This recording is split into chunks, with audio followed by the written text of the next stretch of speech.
surgery, Mike, so that's why. Okay. All right. Fine. All right. So, anyone would like to start with something today?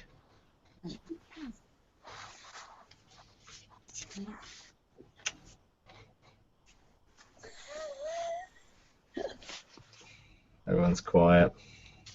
Jody has something to say. No, I do not. Yes. Yes, you do, Jody. Go for it, Jody. Okay. You guys are something else. That's all I gotta say. I don't even. We're here in Bend, and we got invited here to come and share about going into alternative seeker groups. You know, like New Age and pagan stuff, Yeah. stuff like that.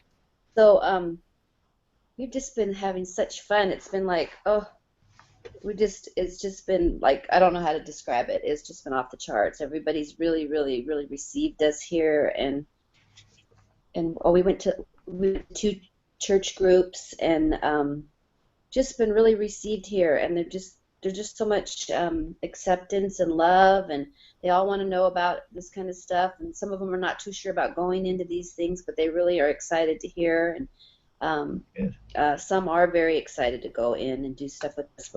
Yeah. So Cindy and I and Lainey have just kind of stepped into officially being who we are as a group. And so Cindy would be with us today, but we just decided we're going to go for it, and it's just amazing because stuff's just opening up. Oh yeah, we're calling ourselves agents of change. Okay, that's good. Sounds good. Yeah. Yeah, and so it's been in us for a long time. Oops. It's been in us for a long time, but I don't need to. No, she doesn't. I got something in my eye, so I'm whatever. Okay. So it's been in us a long time, but as we stepped out, we found out, wow, the anointing is there. You know, we're just being exhilarated, and people are asking questions, and it got really prophetic, and there was a lot of prophetic flow.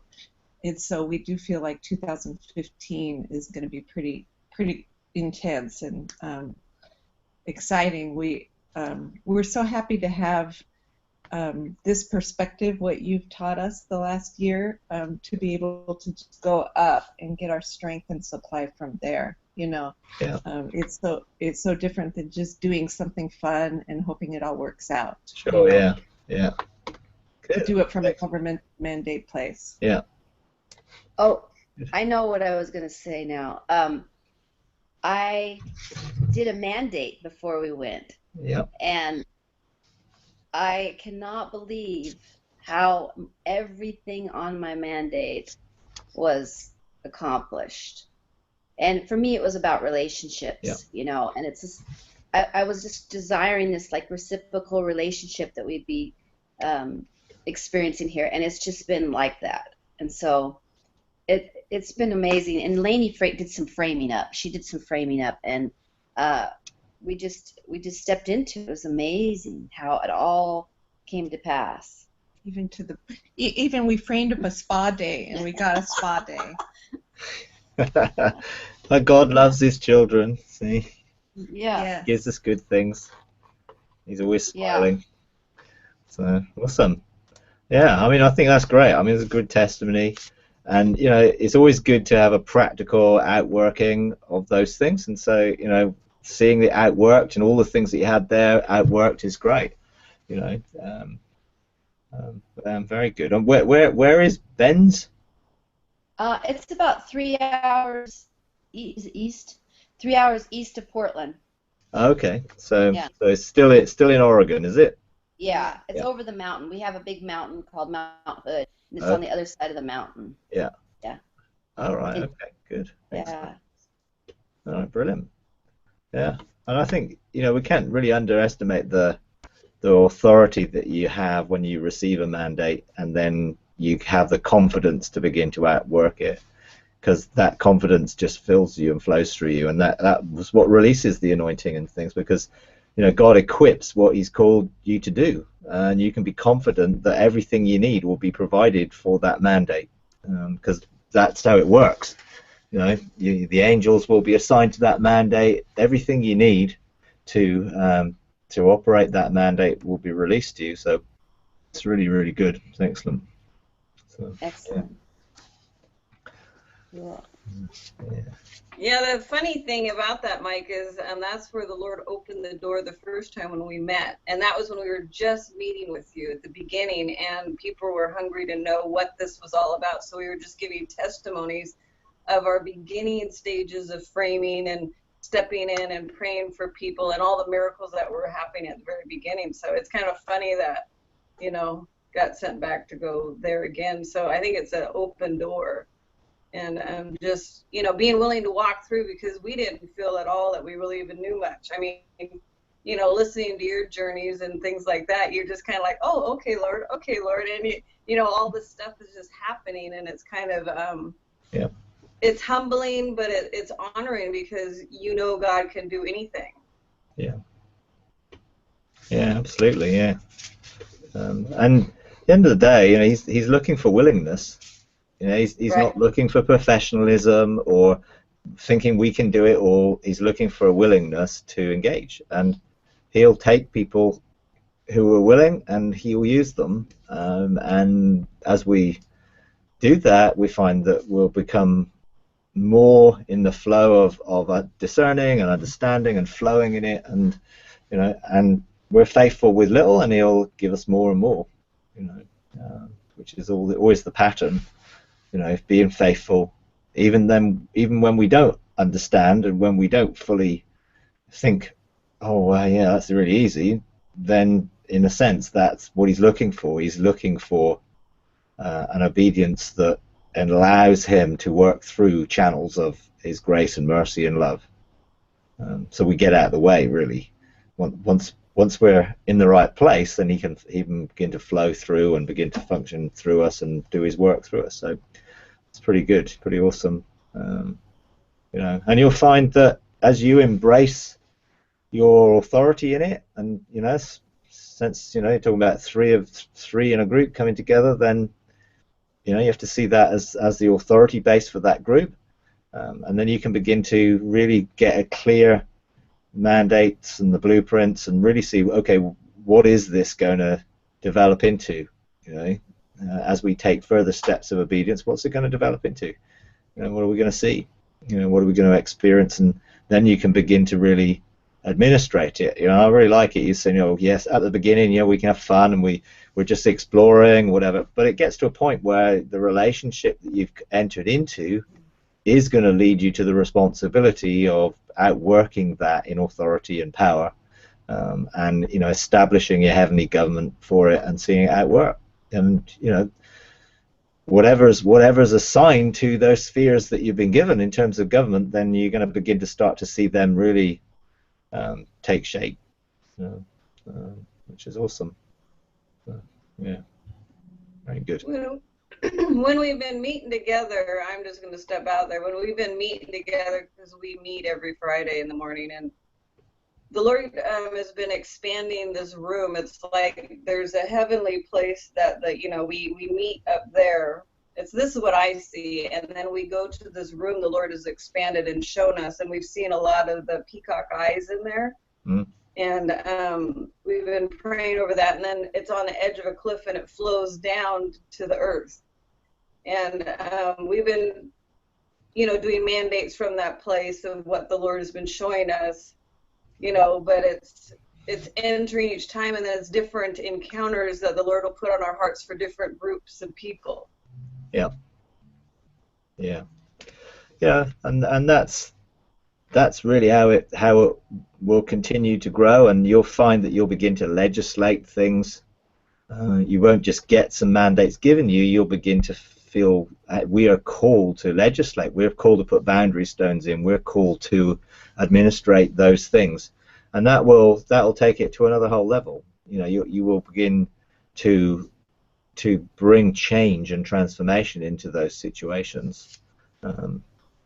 Because you know it does increase. There is no end to the increase of his government, and that means that as sons and as lords and kings, we will have an increase of government if we're willing to to engage. We will have an increase of government, and that will lead us to greater dimensions. You know, and this whole thing of eyes is really interesting, because quite a number of people are starting to engage eyes.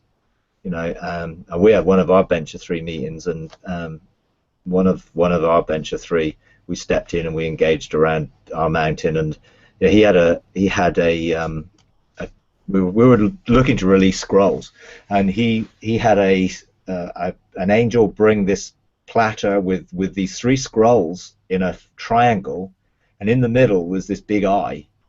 And to begin with, it almost freaked him out, because it was like, oh, you know, that can't be right. You know, and you know, because you have obviously the Eye of Horus, and you have sort of the, you know, the thing, and sort of that whole thing has just been hijacked. But when we looked at it later, we found, you know, there's this whole thing written about the eye of providence, and God's eye of providence that watches over us to protect us. And this was in the symbol of government, and it was talking about us as a group and how God's eye was watching. You know, of course, you have the eyes of the Lord going to and fro throughout the earth, looking for those whose hearts are His. And you know, you've got before the throne the 7 spirits of God, who are the 7 eyes with the 7 horns on the Lamb. You know, and it all starts to begin to work together, and you suddenly start to see that there are patterns, and things are getting released, and God's releasing revelation for things, and then people are starting to experience that revelation. You know, I've been encountering a number of these things where the eyes have been a key, and I sort of began, when I engaged in one of the Chancellor's houses, all I could see was eyes. No, it was weird. I mean, it was really freaky. It's all these eyes, and but they kept looking. They were looking at me as well. I mean, it was, you know, you can see, well, the eyes are on the wall or whatever. No, they were looking, you know, and as I'm sort of there, I'm seeing all these eyes, and then I get all these names for the eyes, and it was like, you know, and some of them were like, we use them as phrases, like, we have an eye for detail, you know, and things like that. And there are these eyes that have functions that enable us to see, and they enable us to see patterns, and they enable us to see purposes, and they enable us to see the things that God is releasing and preparing.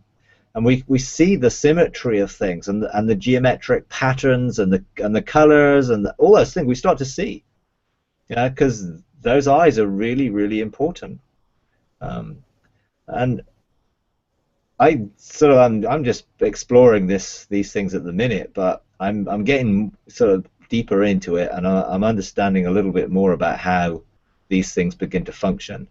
And you know, I think even sort of benches of 3 and the different functions of benches of 3, and how the different aspects of those benches are really important, and how we can engage in bringing the purposes of God and the creative purposes of God into what we're doing, and then to begin to create and release the future is really key in these things. And we need to see, you know, we need to see with the eyes of the Lord.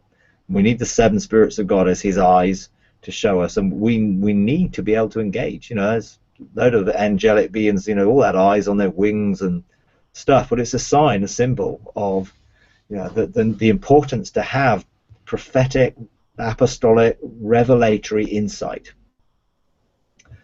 because that insight will release us into things which have not yet ever been seen. You know, we're on the edge of things that have never been seen.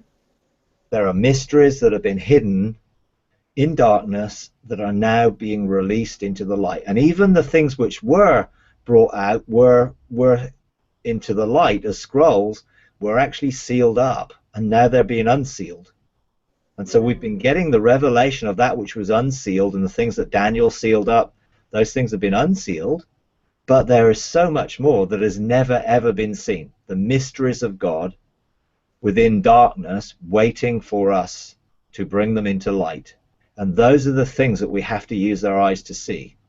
We have to see into those mysteries, and we have to bring the revelation of those mysteries out into the light. And you know, it's amazing. You know, there are things. I mean, I went to a place this morning, and it was absolute dark, completely dark. And to begin with, I was like, okay, well, I can't see anything, and it was a place of discovery. So I'm going into this place of discovery, with an expectation I'm going to discover things, but it was dark, absolutely completely dark. And it took me a while to get into this place because there was a really big angel on the outside, the chancellor angel of this room, this house, that was one warrior. I mean, when you think of warrior angel, this was a huge warrior angel, of the order of the Ishim, and I'm sort of standing in front of him, sort of pretty sort of intimidated by the size and the look, because it was fiercely warrior like. And I'm sort of coming to get into this house that's his house, and so eventually I sort of pluck up some courage to show him my seal, to say, you need to open up. And eventually it's sort of like this door opens and I walk in, and just dark, absolutely pitch black dark.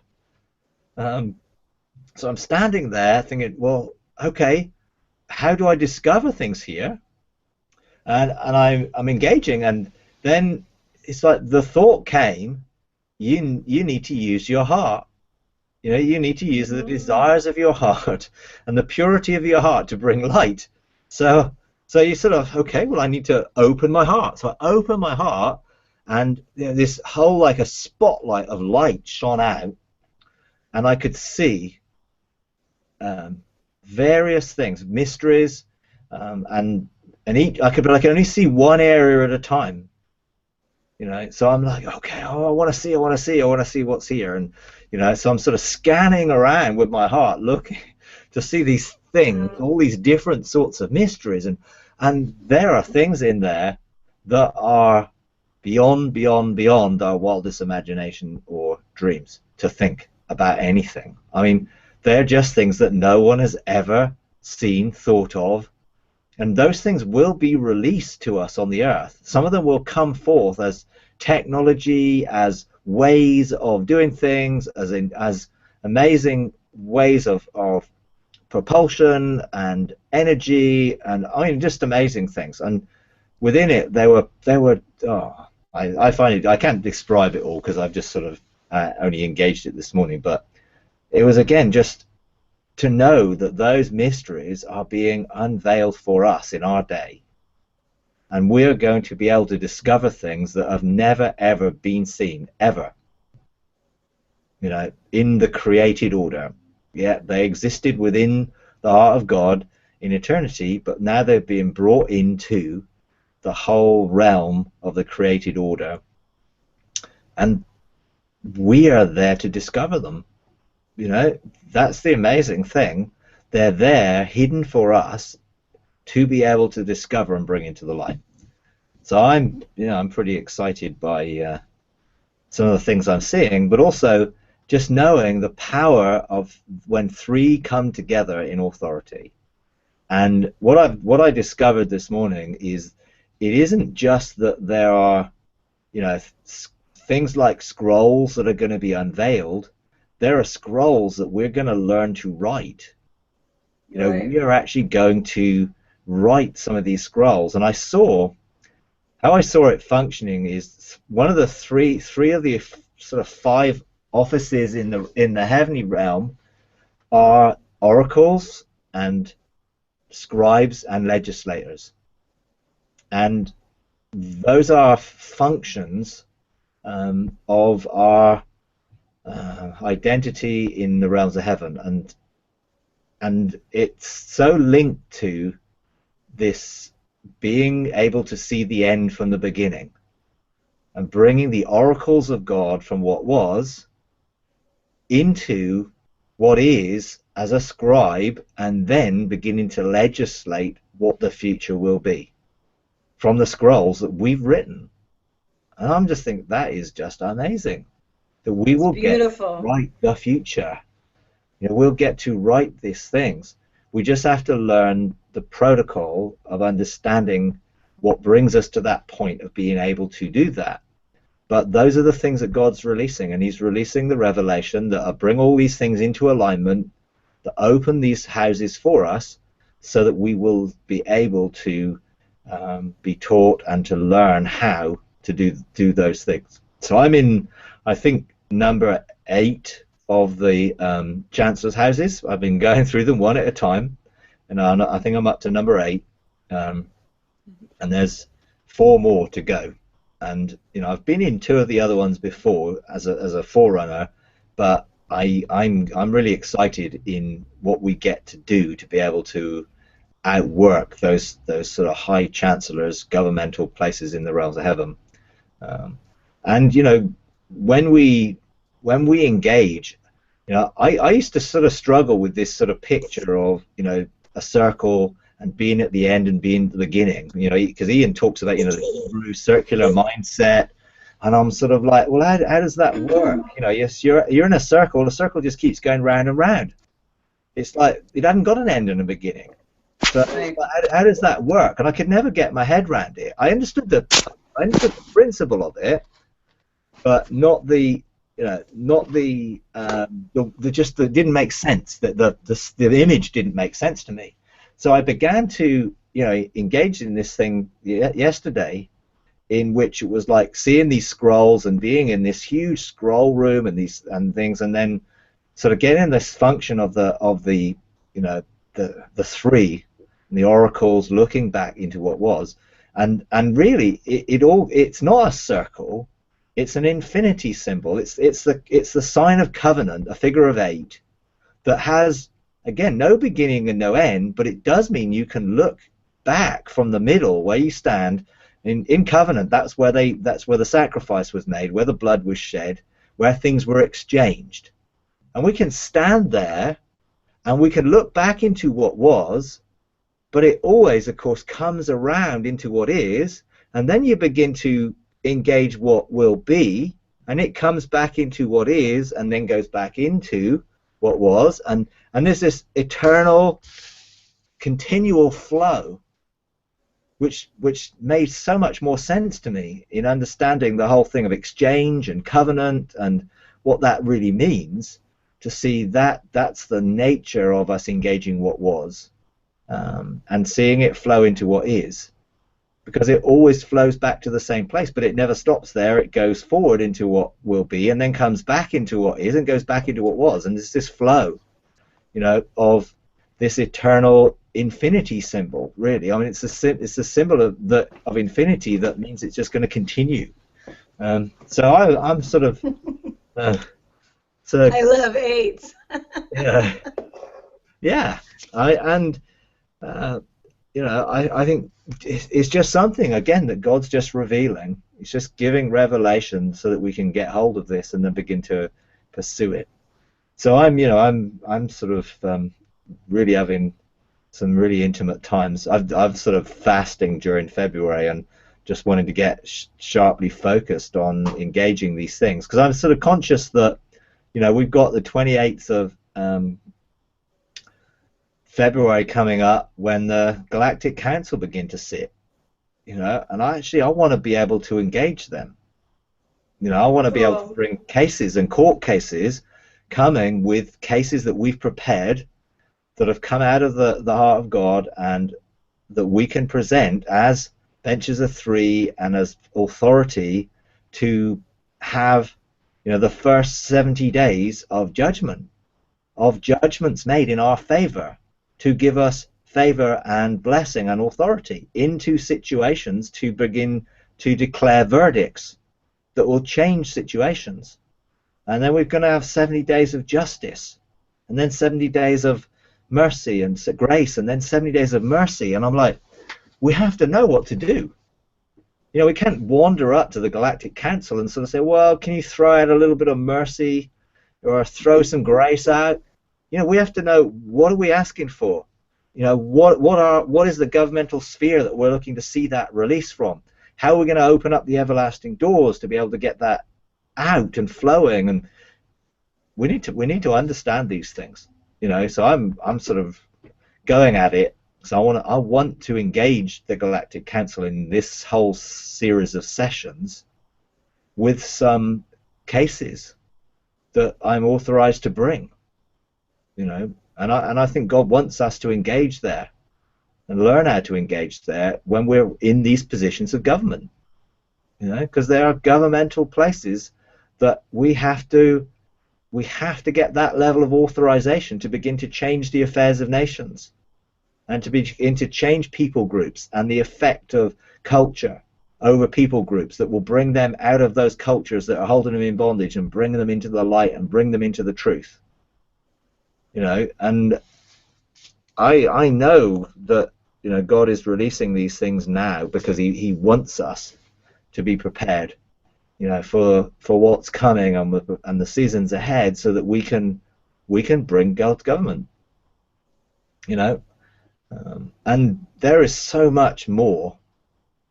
You know, when I was in this area of darkness, I mean, some of the things I saw were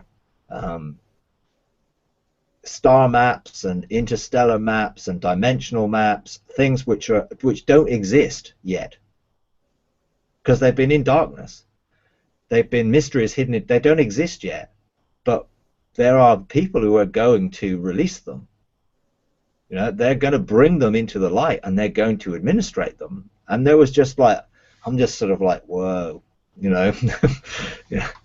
It's just as well that we've got ages to come to engage these things, you know, but pretty awesome things. But it all starts with us coming to that place of intimacy, willing to take responsibility for our mountain, and then engaging with others, you know, and forming benches and forming governmental spheres, you know, to begin to form these patterns of government that carry within them the revelation and the information encoded within it in light and various things to bring, you know, hey, let's transform our planet.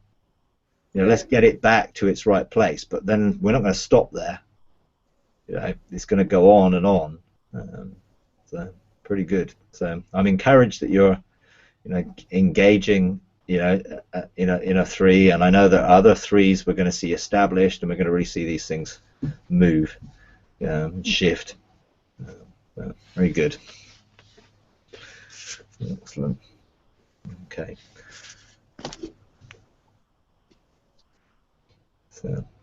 So anyone else want to share something or ask something or whatever? Feel free. Can you hear us? Yeah, I can hear you. Okay, talk. Okay, hi, this is Lainey. So I love what you're saying about the eyes. Just a few weeks ago, I put on my Facebook page the 3 peacocks that came to our house about a year and a half ago. And it was like one night, we just hear this screeching, and we go, what is that screeching? What is going on? I think I shared this another time, but just since we're talking about it, I'll repeat it. So anyway, and so then we go, what could that be all night long, screeching, screeching? And then we look, and on our roof is a peacock, and then the 2 peacock friends, and they're at our house for about 7 or 8 days, and they won't leave. It's like I go to take pictures of them, and I think they're going to go to the next lot, but they go around the house onto our porch like they want to come in, you know, and they just lounge out by our fountain, and we're like going, what? I mean, we don't have peacocks in this area. It's not like there's a bunch of peacocks all around. This seemed like a sign and a wonder, and it was exciting. And it so I just thought about the fact that the bench of 3, you know, I was thinking yesterday about Cindy, Jody, and I, and Cindy is a strong seer. Jody is a strong feeler, and I'm not sure what I am, but I know I realize I'm a knower because I just know things, you know, and so I just see that that's a strength and a bench to have the 3 different giftings there. So yeah, awesome. You're good. Yeah, and those 3 different giftings, they function together, they work together, they complement each other, and you need each of them, you know, to bring the fullness of government into these things. But it's great when you get prophetic signs like that. I mean, I love it when you get those prophetic signs, and you know, because they're encouragements. You know, in one sense you don't need them, but in another sense it shows God's love and his willingness just to bless us and favor us. You know, I'm not sure whether I shared this last time, but it's like, you know, I had one of those situations recently where, you know, God called me to do something. He called me to go on my mountain, and I was there, and he sort of showed up, which he doesn't normally show up on my mountain. It's usually just me doing things, and he shows up and he just asked me to do something. And my first reaction in my mind was, which wasn't for long, but it was the first reaction was, I don't know how to do that. You know, and he asked me to release a sound and a blue wavelength of light, and that this light would carry a sound that was calling people into their government and calling people into their positions of authority. So I'm like, okay, I have no idea what that really means or how to do it, but I'm just going to start. So I just let my spirit loose, and I just began to decree and to declare, and I saw coming out of the one of the stones on my crown, this blue light was just emanating out, and I just did that, and I've done it a few times since. I felt called to repeat it and to release it out, and that was it. And it was like, okay, I've been obedient. It's up to you. I don't know what that's done. I have no idea what that's going to do. You know, how can me just sat on a mountain saying some things and issuing this light and sound? I mean, I did send some angels out with some blue scrolls and different things to go with it, and that was it. And then a couple weeks ago, it's like I've met up with a friend who's a leader here in the area, and he just shared with me. We came out of a meeting, and he said, "Oh, I've had this really strange experience. Now, I have these blue lights dancing around me, and every time they sort of dance around me, I just feel like I start to vibrate." So I just sort of smiled and sort of said, "Well, it's funny you should say that, because, you know, I was felt called to say this." And I saw him the next day, and I shared it with him the next day. I said, "Look, this is what I shared," and he just started to shake and vibrate. There, his spirit started to vibrate to it. And several people have contacted me to say that they've had these blue lights and blue encounters. Even someone here in the church got up and testified that they had these blue lights and they had these engagement. This light was just sort of drawing them, and they were following this light. You know, so I think, okay, even though we don't know what we're doing half the time, if we're obedient, God knows, and God does. And so for me, it was a confirmation and an encouragement that, hey, when you do these things, stuff does happen. You know, even though we might not understand how, it does. You know, and I've had several people contact me out of the blue, never known them before, who just have been drawn to connect in a sort of a governmental way. You know, so these are the sorts of things that we get to start doing. You know, and it's great when you do get confirmations like that, because they're just, you know, encouragements, aren't they? And little kisses from God just to bless us. You know, yeah, awesome. Okay.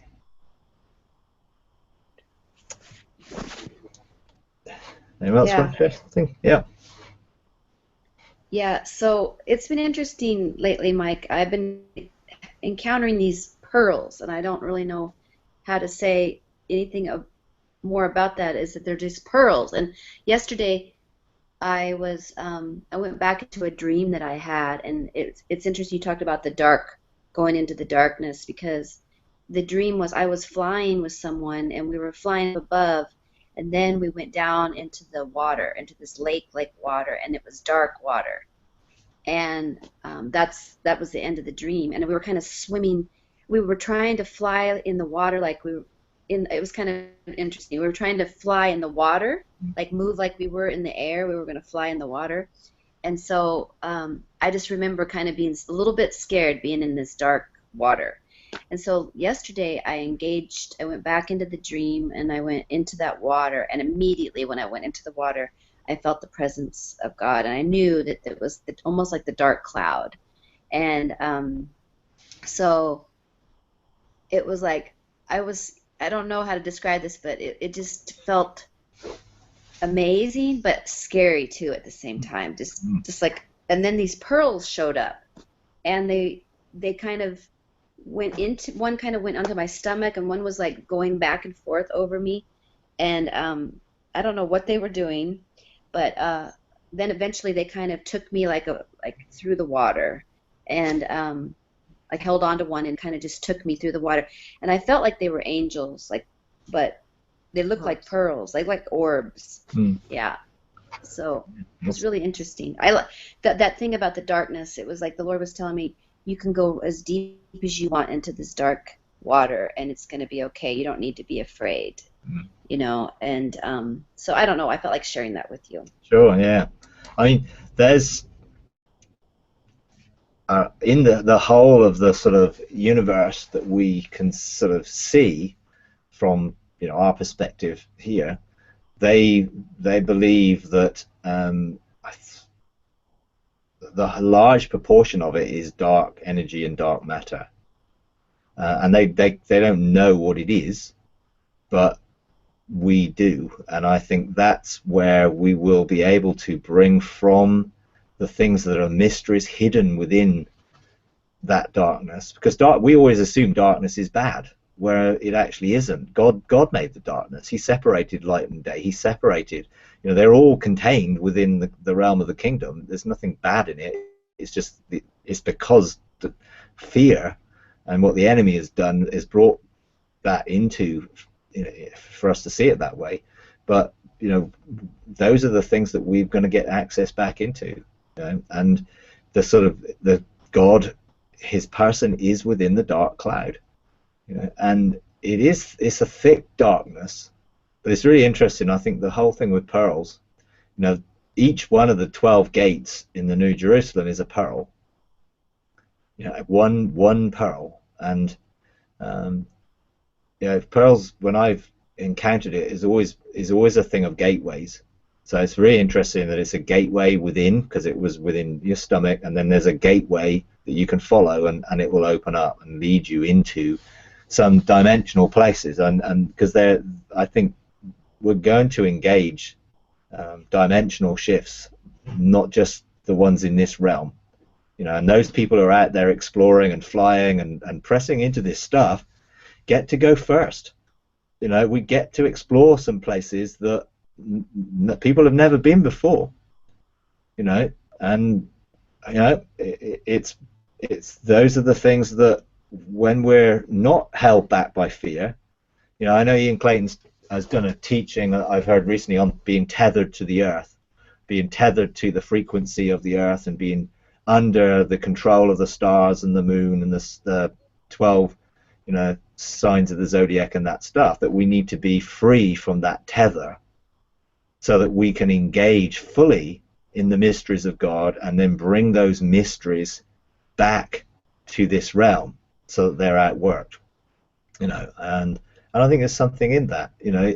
Often when you're separated something, you become free, but then you're actually free to come back in a different order, and to engage things in a different way.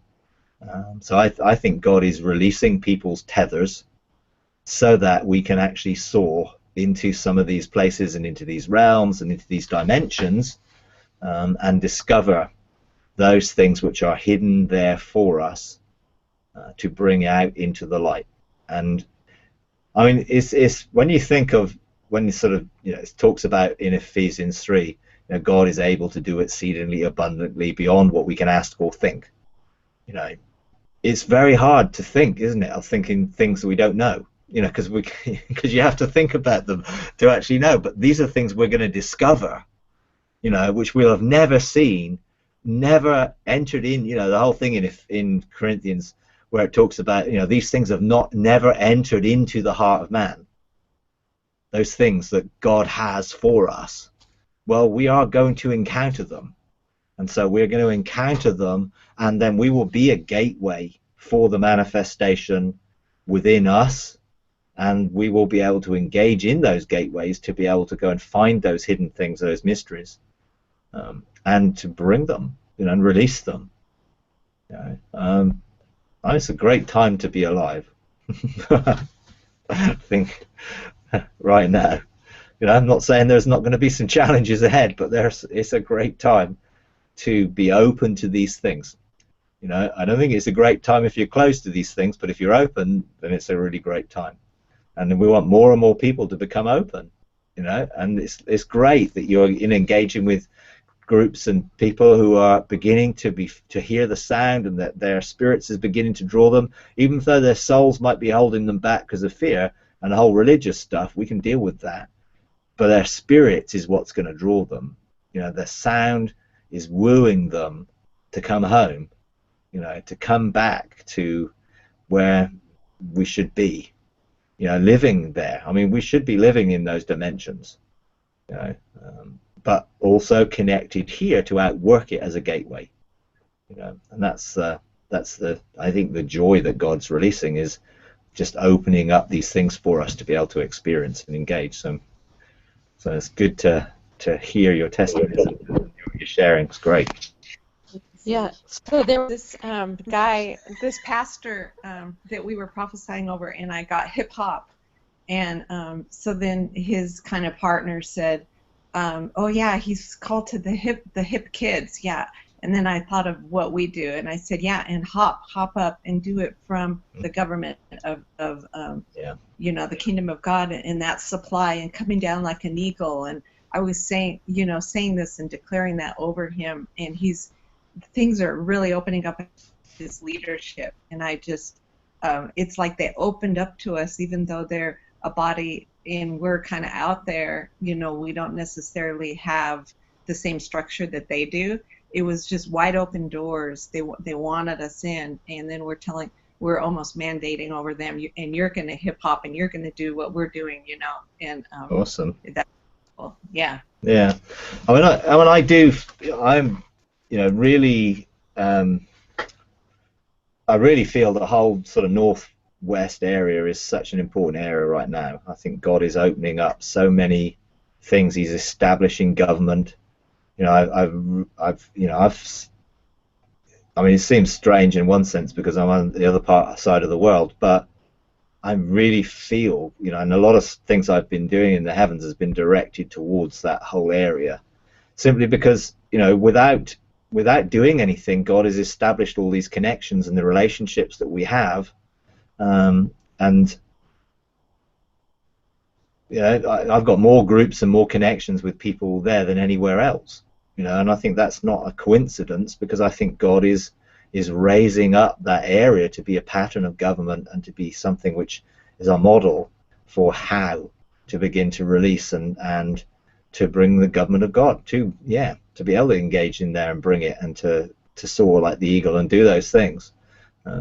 So I'm really looking forward to hopefully coming over there at some stage and just engaging, you know, because it's an important thing. You know, I know a few people are working at it at the minute, trying to arrange some sort of schedule of coming over sometime, you know, this year.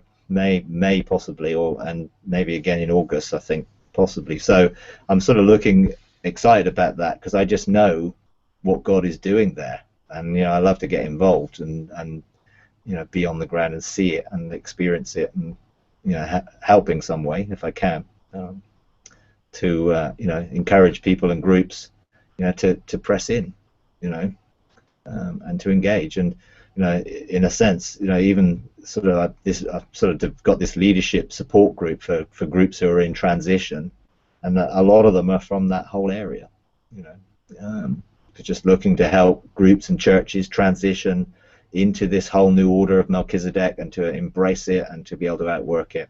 So you know, I'm pretty encouraged by that, and excited by what God's doing. So it's really great. It's great. I love testimonies. I just love to hear you know, the outworking of some of the things you see in the realm of the spirit, but it's really great to actually see them outworked on the ground, and hear people's testimonies of what's going on, you know. So eventually I really want to see, you know, the northwest and the northeast and the southwest and the southeast, that whole connect up together. It's really, really important. I sort of, you know, I'm not sure whether I shared the sort of prophetic sort of diagram that I saw over the new year, but it's that sort of whole diagram, really, which I think that's probably a better one. Yeah, with just where these things are connected. You know, I just saw these arrows with these red cords going from northwest to northeast, and then connecting to produce these areas. It's the pyramid. It's the shape of God's government, and we want to see the center occupied, and then each of these areas, embraced. And this is just a pattern which will then be across that 49th parallel, will be duplicated on the other side of that, and then below that. We're going to see, the government of God, really begin to become established, and connections with people who are embracing these things. So I'm pretty encouraged at the minute. So, awesome. Hi, Bracy. All right. I have a question for you. I'm sorry I was late. I was totally spaced out and was sleeping. So just had to get coffee and get my hair okay. So, yeah. I love what you're saying, because I just felt like I felt like a child jumping up and down, going, I want to go there, I want to go there, I want to do that, I want to do that. Yeah. But there's another side to it. I'm just finding that we had to be. The Lord's really cautioning me to be careful, and I went and I had, because sometimes the doors that open and the favor, sometimes it's not good to do those things. And I don't know if we just have to learn how to deal in love with the backlash. Because I was able to share, and I think like 80 people showed up, and I felt like I think I'd talked about this before. Everybody had engaged, but I'm just starting to get trickles of little backlash, and so the Lord has taught me how to have confrontation. So I thought I'm getting really good at this, but this was a little on a different level. Somebody face to face calling what I was doing witchcraft, and I was just like, wow, thanks for sharing. I didn't do very well. I don't think I did very well this time, because I kind of got in the sandbox and kind of, did a little bit too, right? So I went to the court, and so I've been asking the Lord, and I went in and I, so this person, I'm like, anything that is true there, I just want to get rid of it, and I took this person in, and but I have a feeling that I can't, we can't really stay hidden all the time, because there's always going to be these things coming against. So maybe you have more experience in dealing with someone face to face telling you that. Yeah, sure. What? I have had it. Yeah, I have had it, and one of the things that God showed us recently, we as a Bench of Three here, we went into the realms of heaven, and we looked to engage the scrolls, and we were shown about creating a canopy of protection over the spheres of government that we have and over our lives. And we were shown that there were these arrows, and you have to establish the territory that you govern, and that you are in protection over. And so there was these 4 arrows, and they got fired out, and they established the territory on the ground. And then I saw this dome form, this sort of shield. I mean, it was a shield. And so I'm looking at this shield, and I saw, this was one of the weirdest visions I think I've ever had. And it was like I was sort of watching this dome, and from the inside looking out, and it was clear, you couldn't see it other than I was aware that it was there, and I could see this huge ship coming over the water towards this dome, and it was, you get like an animal on the prow of a ship or something like that, on as a figurehead or whatever. This had like real weird looking animal creatures things on the front with their mouths open, and they were all coming like at a rate of knots as this huge boat coming towards this thing. And I'm sort of standing there, sort of looking at them, thinking, this is really interesting. What are they going to do? And so they just came up and they plowed head on right into this shield, and the whole thing just crumpled up, like completely concertinaed up into flat. And So I said, God, how do we get this shield? It's like, if things like that are coming, how do we get this shield? So he said, the shield is just the declarations that you make. And for us, we issued this out, and we issued it out to our 7 mountains, and we said, right, you need each to make the declaration. So in fact, last night we went into the realms of heaven together. We got the angels to bring scrolls with declarations on them for each of our 7 mountains to make their declarations to create this dome, this shield of protection and provision. And I think that's the bigger picture. When it comes down to the individual, it's like what we mustn't do is come in the same spirit. We must operate in the opposite spirit, which is not easy to do, I understand, at all, but it's making sure that we don't engage and play the political game. Because when people come like this, it's a political spirit that's trying to be right and trying to prove they're right and that you're wrong. And the worst thing you can do is argue and try and argue and prove you're right. And so we've faced this several times here with people who wanted to be proved right. And, my first reaction was, right, let's get rid of them. Basically they're just a hindrance. We'll just kick them out, But fortunately, the other 2 of the bench were more circumspect, and they said, no, let's get a strategy of what we need to do, how we deal with the political spirit. So it was like, okay, So we formed a strategy, and the strategy was really clear. We have a position which we're in agreement over, and we make that clear. We're not going to argue that position. We'll just make it, this is our position. If you disagree with that position, that's perfectly fine. You're absolutely fine to have your own opinion, your own viewpoint. I'm not trying to change your mind, but this is our opinion. This is my opinion. This is my viewpoint, and this is where I am. And that's all we did. We made a clear thing. This is what we believe. This is where we're going.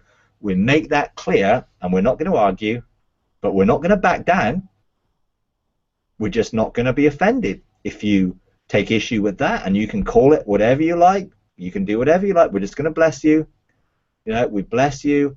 And political spirit wants an argument. And if you don't argue, it removes all its power,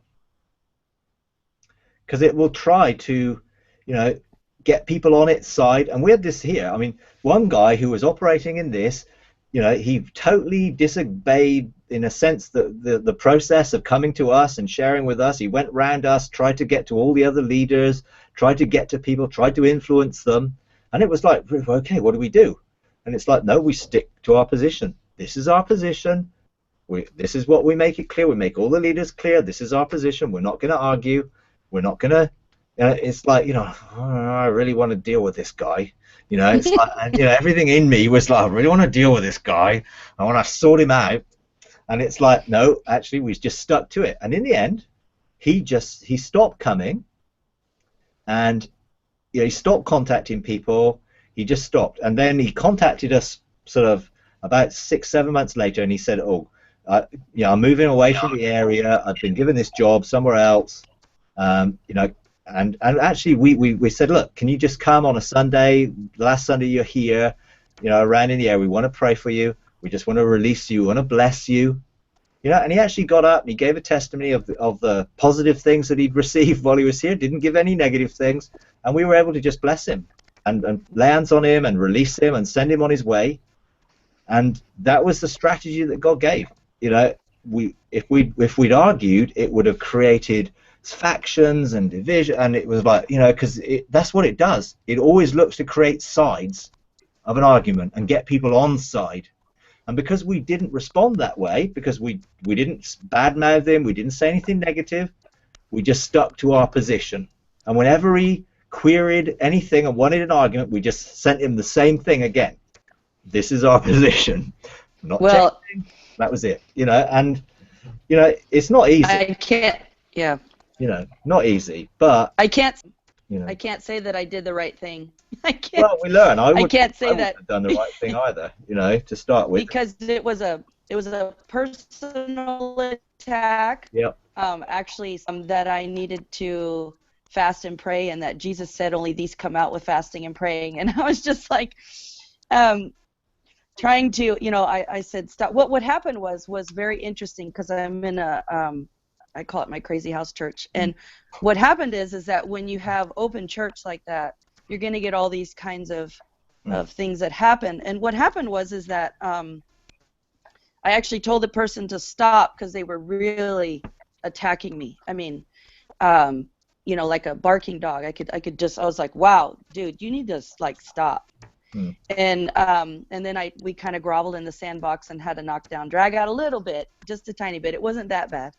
And those kind of things make me get really weird, and then I start getting silly, and then it doesn't go well. Anyway, so I went into the courts, and, you know, because I'm like, am I that dysfunctional? I can't just, anyway, I can't act like a nice and just not have it. Anyway, so I went and told the guys who started the house church, and they actually went with me outside with this guy and just dealt with it. And they're like, we're your brothers, and you know, this guy, this needs to stop. And in fact, anything, you know, because you're always talking about relationship, and so this person didn't know me, and was doing that, and so I just, you know, had some just encounters in the courtroom, taking this person and standing in his place, and actually loving this person because he's a needed person in the body. So, and just trying to get a mind frame of what I need to do next time. I mean, when it's happened to me, I first of all, I did exactly the same. It's like, okay, I'm going to take this into the court, and I'm going to accept the accusation, because, you know, there's bound to be something in what he's saying. You know, because he was he was questioning my integrity and various things. So I thought, well, okay, I'm going to go and face the accusation, and yeah, I'm sure that I've acted with a lack of integrity at some time, you know, and you know, and so I accepted the accusation, I repented, I renounced it, you know, but again got separated from it, and then had authority, you know, but the thing to do, you know, I dealt with the accuser that was behind this guy's accusation. I didn't want to deal with him. But when I looked to deal with him, it was to bless him. Exactly the same thing. You know, if I'm taking a person or a personal thing into the court, I'm not looking to release judgment on them. I'm looking to release blessing. So I genuinely, if I have not forgiven them and released them from my heart, then I can't bless them. And you know, when you can say the words through gritted teeth, or whether you mean it. And, you know, to really mean it, you have to release them from your heart. You have to forgive them, and you have to release them and release the effects of the things and all the things that are associated with it, release it, and then you can genuinely bless them. Now, of course, when you bless those who seemingly are our enemies or try and treat us badly, it releases God to work in them. And, you know, the Word of God says it heaps coals on their head. Now, that can't be our reason for going in there. Hey, yay, let's heap some coals on their head. But in reality, what does that mean? What are the coals? Well, the coal came from the altar, and Isaiah, when he stood before the altar, the angel brought the coal, and it purified his lips, purified his heart, and changed him. So really, it releases change to take place on someone when we can truly bless them. If we don't release them, they're tied to us, and they'll continue.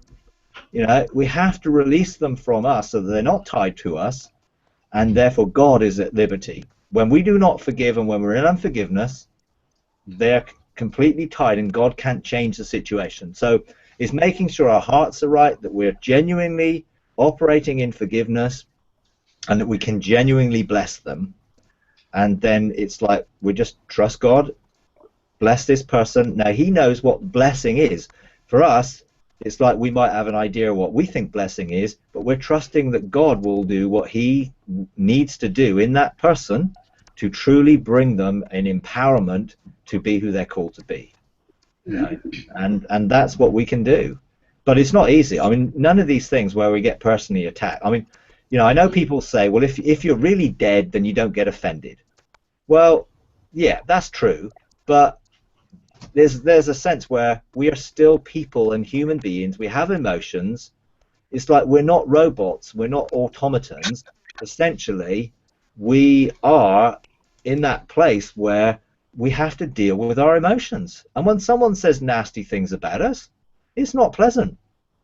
But our reaction to it, or response to it, is a better way of viewing it, because when we react to it, we're probably a bit too quick. But when we respond correctly to what's happened, then we can truly deal with it. And actually, we can use our responses and reactions to those situations as stepping stones to change, so that we can actually see, why did I react that way? Why did I feel that way? What was going on when that happened and I responded this way, and when I said this? And particularly, I think, you know, when you haven't dealt with a situation, you replay it over in your mind, thinking of better things that you could have said.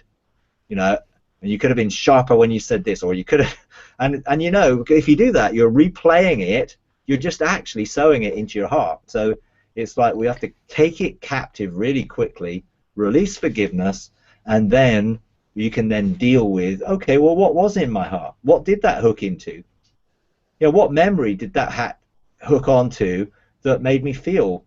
And, you know, and then we can then seek for the revelation that will bring us freedom. We deal with anything that our memories from the past which this stuff can make, you know, attach itself to, any familiar spirits that kick in when we try to respond to those situations, defense mechanisms, coping mechanisms that we have to deal with those situations, they all can come to the surface, and then we can repent and renounce and deal with them. So, you know, confrontation is not always bad if we allow the situation to bring transformation, and that's the key.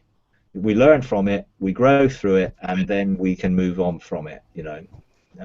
I think one of the things that I learned was that, you know, just all that time that I spent learning long time ago about prophetic etiquette, Yeah.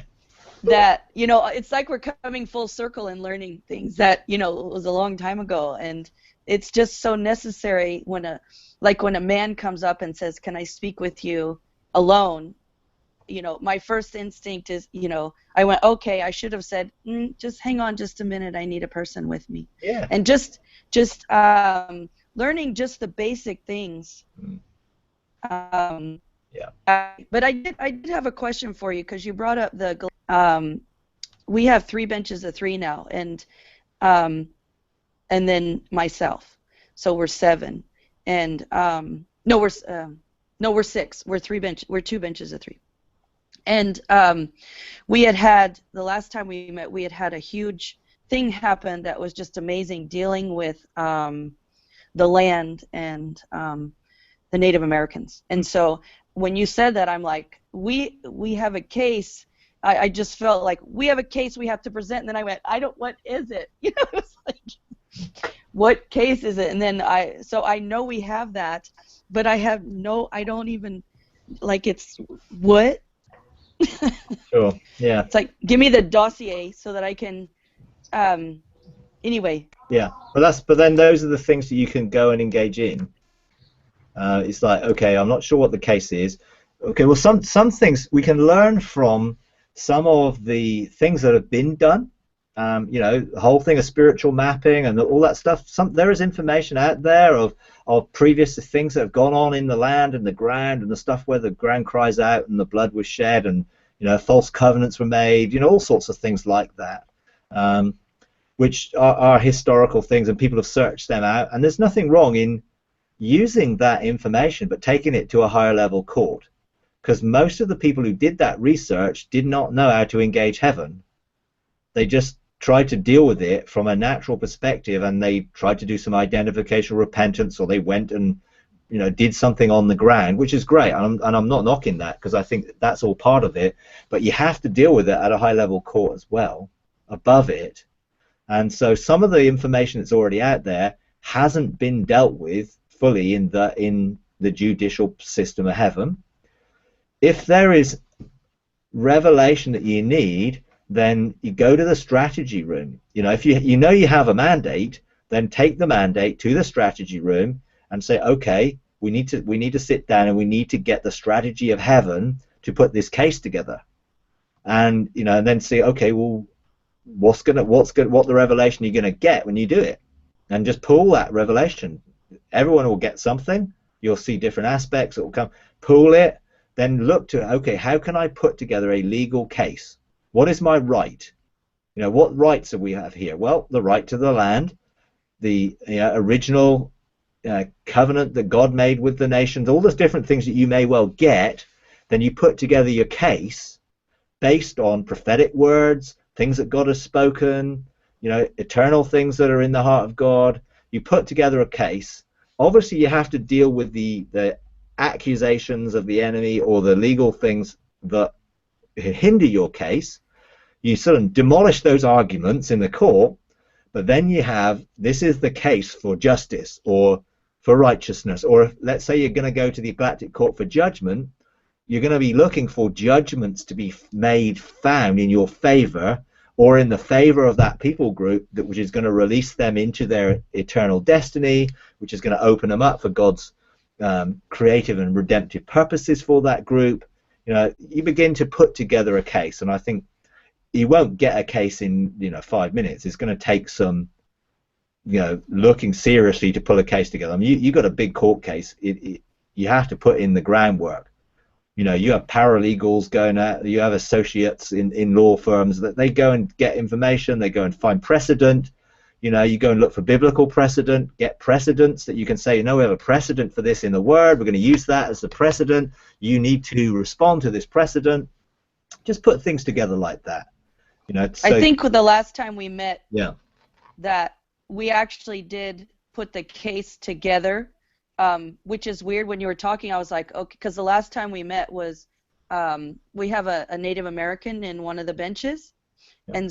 and her house is on top of the land, and I don't know if you know the geography but the Fort Vancouver was started before anything else, and so it felt really significant to get any level of freedom in the area to deal with that, and so she has some knowledge, and so we actually, it was powerful, and we were having we were holding eagle feather. I mean, it was just this weird, we were holding eagle feathers, and she brought out all her eagle feathers and her regalia and stuff, and so when you're saying that, it was like, okay, that's our case.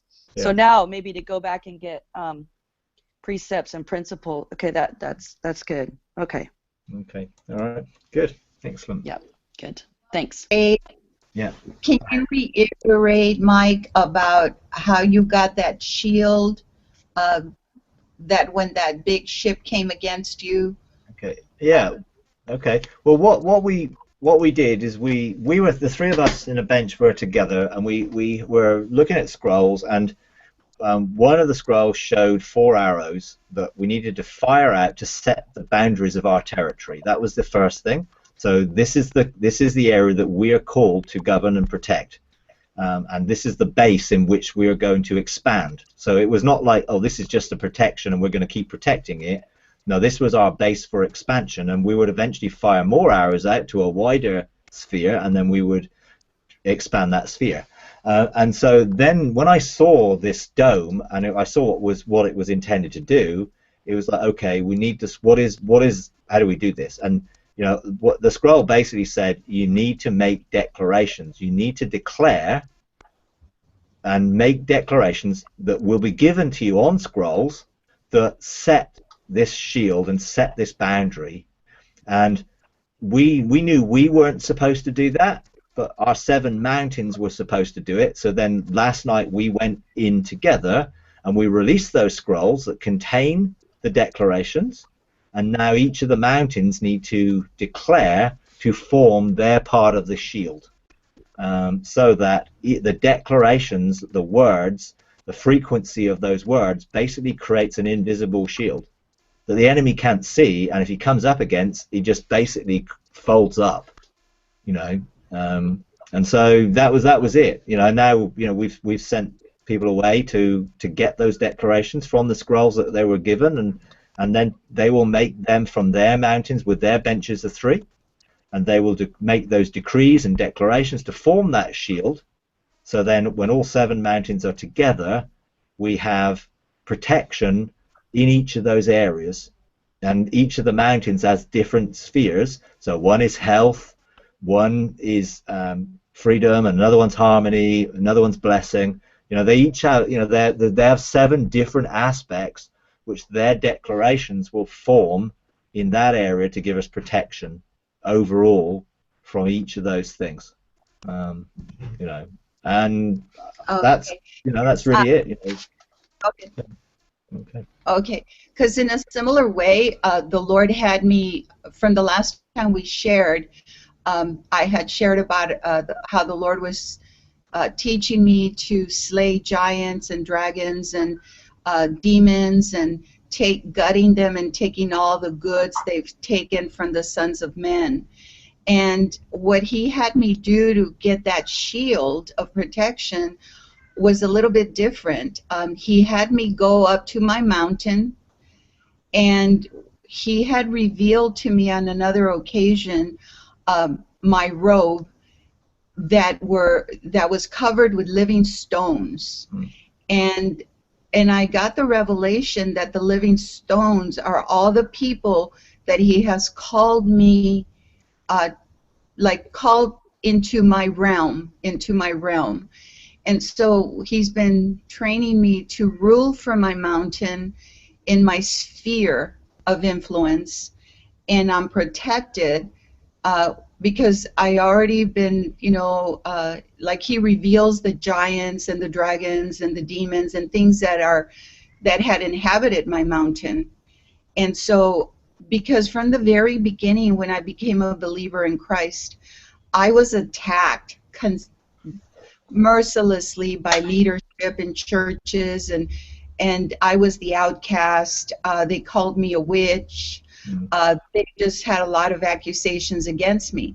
And now that, 34 years later, through the School of Hard Knocks, learning about Jesus, and because I didn't grow up in the church, I deal with a lot of New Age people, and I deal with a lot of Wiccans and a lot of witches, because that's where I came from. And I deal with a lot of people in recovery. And there's a lot of dysfunction in my realm that, that God has put me over. And from my mountain, I'm able to take my mandates daily. What am I going to do today? And I already know I have the victory and the authority, and I've already slayed the ruling principalities, in the heavenlies over my realm. And so I no longer come under those severe attacks, because they were piercing to the soul. And it caused me to examine my heart and my motives, and walk purely before the Lord. And if there's anything hidden there, the Lord reveals it so I can deal with it. Like Jesus said in Matthew 4, when he was tempted in the wilderness, Satan comes and finds nothing in Jesus, so he leaves him for a season. Yeah. Well, my season of being under attack was 34 years. And I was ready to just, I don't know what I was going to do, because I just wasn't finding help. But I was running from the purposes of God, so I was giving Satan place and didn't realize it. And so going through recovery and going through, just really coming to know the Lord, and he has me take communion 3 times a day. I'm being transformed. I'm being, I resonate with heaven. My words are life and truth, and I know that when I speak a thing, it is established. Even sometimes when I just think of it, it's established. But the Lord brought me into that place of a shield, and mine is a ring of fire. Yeah. Mine is a ring of fire, and I didn't understand when physically I found myself in a ring of fire at a luau. I was speaking to a missionary, and children were running around, and there was live torches with kerosene, and the children knocked it over and it came at me. And I was wearing a pullover polyester dress, and I couldn't even think to pray instantly. It was so fast. But as the live fire was rushing at me, it slammed against an invisible shield. And I saw the fire like in front of me go down along that shield and formed a ring of fire. And that's what the Lord was showing me, that I needed that shield of protection. And I realized that now when I come under attack, it doesn't mortify me.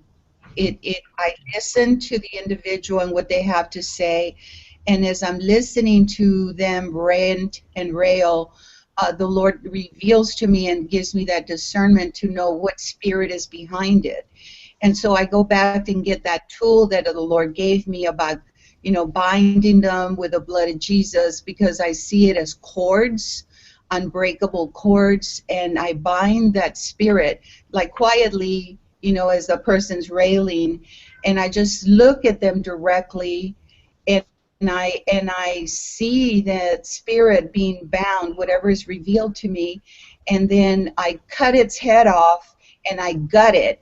And as I gut it, I take back everything that spirit has taken from Yeah. the man, because they don't know it. And instantly I can see the person's countenance change, and they come under the influence of the Holy Spirit and no longer under that influence of that demonic entity that's been tormenting them for generations. Oh. And so I go back to that tree that the Lord had given me from Satan's trophy room, and I realized that that wasn't just my tree for my generations, but that tree's planted by the river of living water, and it's for many nations. And it's phenomenal to know my authority and that even a thought could be established. But I really stay very close to the Lord. I'm one with him. I am one with him. I go back to where Jesus said, I only say what the Father tells me to say, what I hear the Father say. I only do what the Father says for me to do or shows me to do. And it was amazing because I will be in a group and I will not say anything, but the Lord will be speaking to me about what's going on around and what I'm there to do and what I'm there to accomplish. And so I find myself often invited into being a helper or to serve in situations where others are in authority and are leaders. And it's just been amazing. I was just at a big meeting, a gathering Sunday night that I got invited to, and they asked me if I could be a greeter. It seems like very servile, but the Lord showed me it's a very key gatekeeper position. And as I entered into the place, the Lord said, now put this place into the Holy of Holies, and put the veil up so that everyone that enters in is entering in through that veil. And that service was a blast. It was phenomenal. And I'm thinking, something so simple and uncomplicated, it's just like the gospel. Awesome. Yeah. I mean, gospel. I've got to go now, but so I need to wrap it up because I've got to go. But, bless you. Thank you. Just to say, God, if we're walking with Him, He'll give us the strategy for each situation, and we just have to be obedient. It will look differently in different situations for different people, but actually it will be part of God's provision and protection that we walk in. If we're in Him, we're protected. If you think about it, if we're outside of Him, then we're not. So some of it is that relationship, which is the key, definitely. So it's a great testimony. Keep going. Keep doing what you're doing. And God's obviously using you greatly in it. So that's awesome. But yeah, I need